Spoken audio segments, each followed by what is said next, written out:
Hey guys, Tika here. If you're watching this, you've probably purchased my preset, so massive thank you, mostly because it means you appreciate and value my work, so that does mean a lot. I have put a lot of time into creating and crafting these presets, so hope you get a lot out of them. If you do have any questions, feedback, anything like that, be sure to hit me up. You can contact me via email or can shoot me a DM on Instagram, whatever works. This video will help you along the way in getting the most out of your presets and which kind of photos work best with the different groups. So there's 18 presets in total, 6 different groups. Each of the 6 groups will basically fit a certain style of image better than the other. There is a lot with a really big color pop, so that's not going to work well with, say, skin tones or portrait photos. And then there's some more subtle ones that work better with some people's faces, portraits, etc. So these presets will work best with RAW files.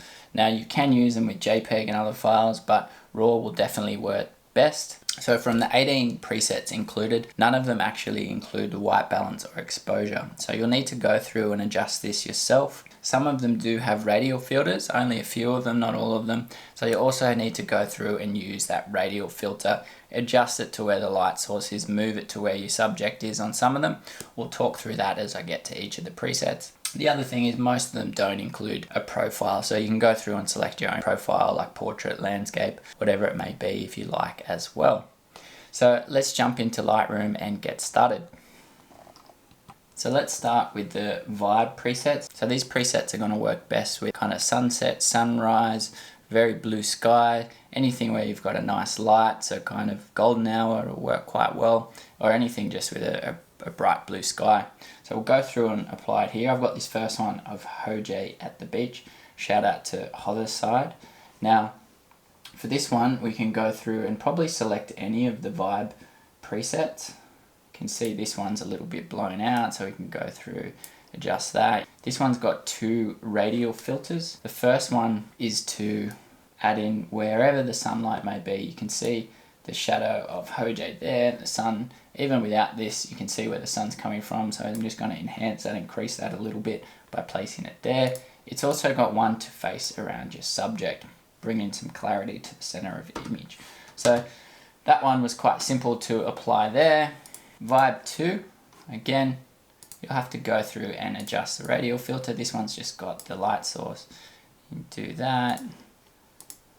You can change the white balance as you see fit. Okay, so before, after, get a nice orange and teal kind of vibe.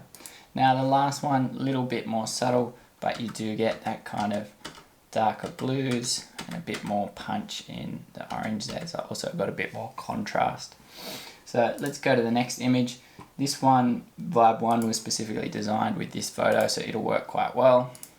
You will want to adjust your light again a little bit. This is the area you want to focus on, so I'll move this over to the castle there. And all it's doing is putting negative clarity for the rest of the image, bringing a bit of attention to the castle.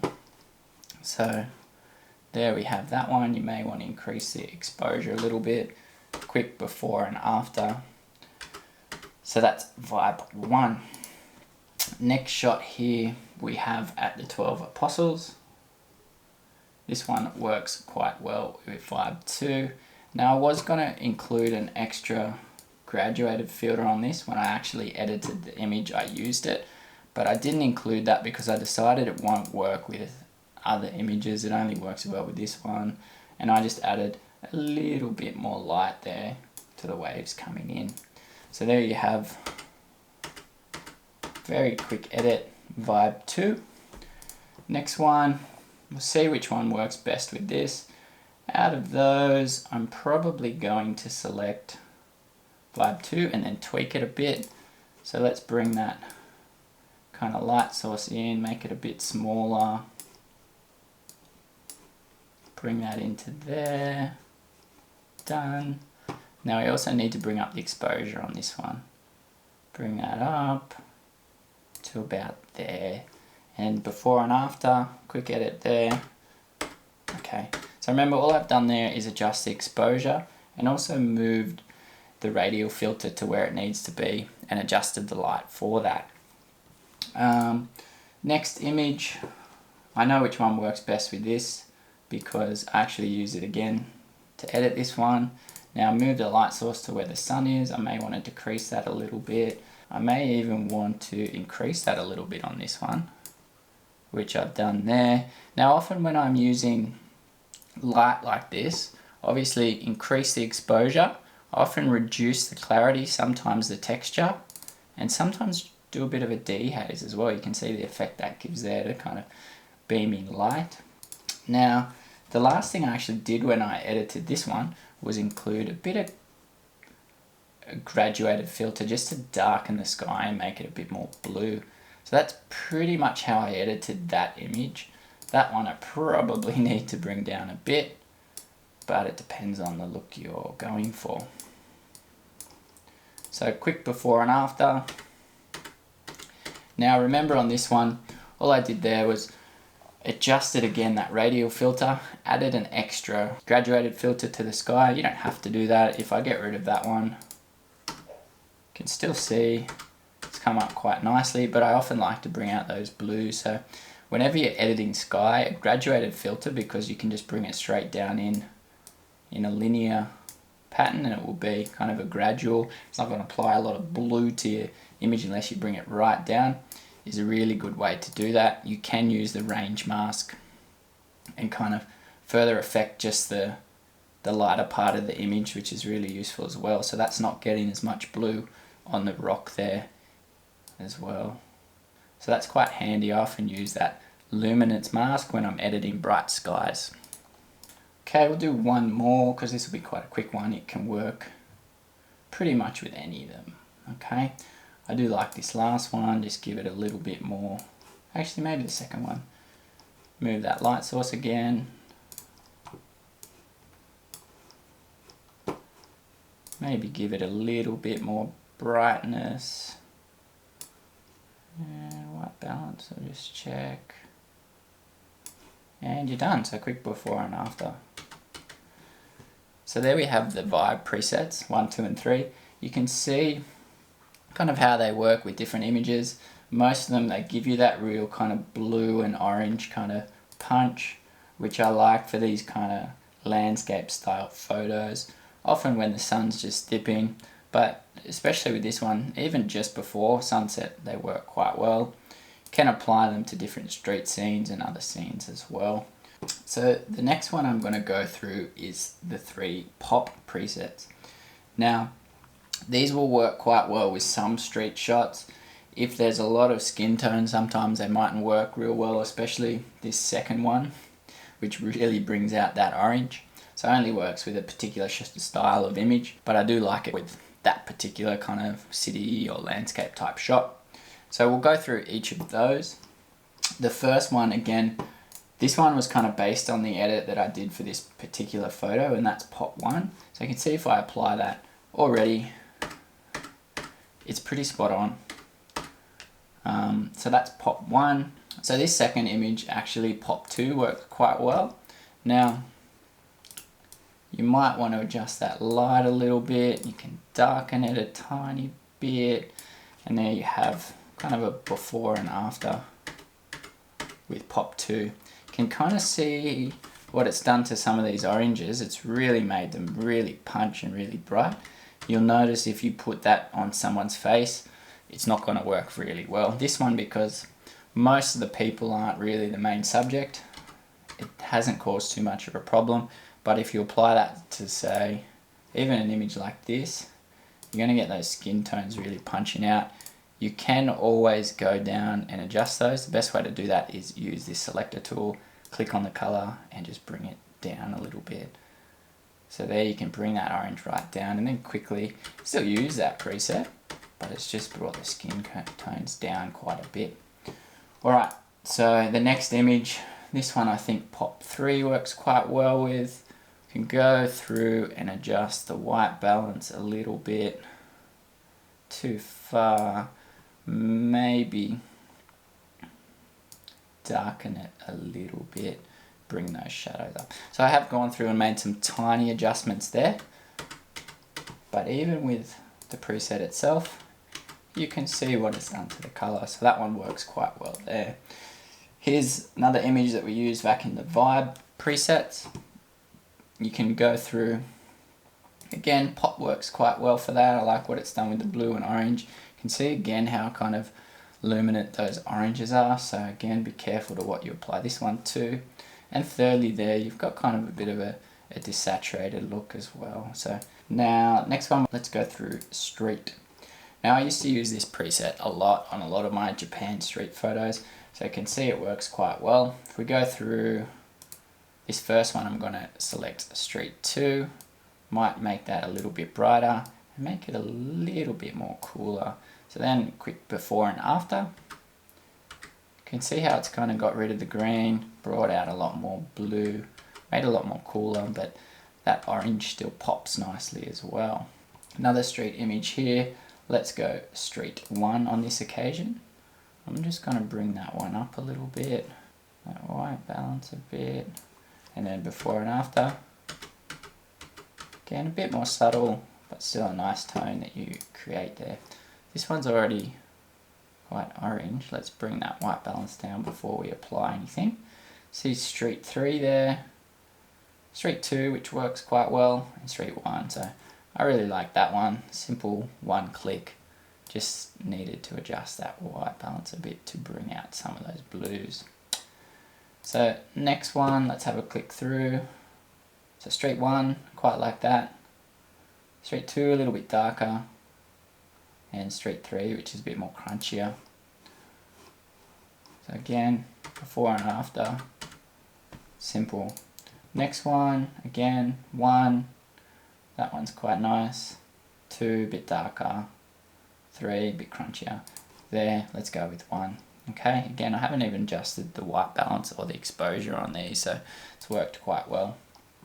Last one, Street 3. I know I've used this on this photo before.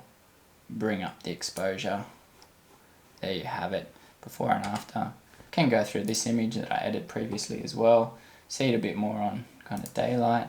That one, a bit darker. Let's just bring it up a little bit. Works quite well. There you go. Street 1. Let's bring that down. Before and after. Okay. So that's your street ones. Works well with most street photos, especially your night photos. So next one that we've got here is the feel presets. So there's 3 of those again. These work with people's faces a bit better, very subtle edit. I also use them with kind of miscellaneous stuff and stuff that I just edit quickly on stories. I also do it, you can see these photos that I took at max. Just quite quickly how that just brings out the blues nicely. That one's a bit more moodier, and then that one's a bit more kind of acry. They all work quite well with this kind of photo as well. Again, go back to the first one. You can use it for just a simple kind of edit on these. I used this photo with Vibe and it really made it punchy, but this one's just a little bit more subtle, so you can see that before and after. Next one here, again, you could use it on street photos. Again, just brings it out a little bit. This one of Michelle. I might actually want to make that a bit more vibrant. You can see how that really brings out the colour. It's quite a subtle one, so if you don't be afraid to bump it up if you want to. There's that one. Here we are, Jules. Shout out to Julie and Lello. This one works quite well, as you can see, just on people as well. Kind of nice simple edit. Again, a bit more green in that one. Might want to bring up the exposure a bit. And then there, a little bit more moodier. Again, just your kind of natural blues you can apply these to as well. Kind of bring those out as well. Whoops, too much. So then before and after or something like that. Just really helps bring out the sky. So this one I use, as I said, quite a bit. I use it a lot on Lightroom Mobile, so shots that I've taken on my phone or transferred directly from camera, which will be a JPEG. Because it's a bit more subtle, it's going to work better as opposed to the kind of real punchy edits. If you place that to a JPEG file, it doesn't have as much data. It's really going to overdo it. So these work quite well if you're working with JPEG files. So forest is the next one. As the name suggests, this works mostly with greens. I'm not a big fan of editing greens. I don't know why. It's always hard work. So you might find these don't work with all greens, but hopefully they work with most for you. So forest, This first one, I think I used 3 for. Yep, so you can see the different edits there. This one just brings out a real punchy kind of feel to the green. So I don't really have to do anything to that one other than click it. I'm happy with the exposure and the white balance. And that's done. This next one we can go through. That one looks quite nice. That one also looks quite nice. Forest 3 on this, not as nice. But I definitely like those first two. So let's apply the first one there. Again, this one comes with a radial filter with a bit of light. You can adjust that as you see fit, move it, or even delete it. It's also got this one to draw a bit of attention to the subject. I might even bring that up. Oop, too much. Done. Bring up the exposure a little bit. And there we are, before and after. Okay, next one. Let's go ahead, maybe click. First one on this. Again, we've got a light source down here. Bring that up. Maybe make it a little bit smaller. Maybe even increase it a tiny bit. Increase the overall exposure. Just going to see what that comes out with. Okay, so before and after. Brings that slight kind of blue tone to your whites as well. So that works quite well when you're trying to link in some greens into a feed that's predominantly blue, like mine. So this is why I like this particular preset. Again, this one very similar to the last image, so I know Forest 1's going to work quite well. Come here, adjust the light. Pretty simple before and after. Let's have a look at that one. Again, you just got that little bit of blue tone across the image, which I like. Another one here with a little bit of fog. Let's go ahead and see which works best for that one. So probably one of the first two. I like that one there. Again, move your light source, reduce it, make it smaller if you need to. On this one, it's quite dark down the bottom of the image. So rather than brighten the whole image, what I'd often do is just bring in a bit of a graduated filter and just increase a little bit of light there. Probably too much now. Bring that back a little bit. And there you have before and after. So last one is our warm category. So I've got a few sample images here. Let's go through and click through this one.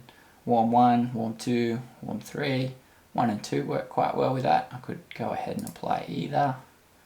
And before and after. There you go.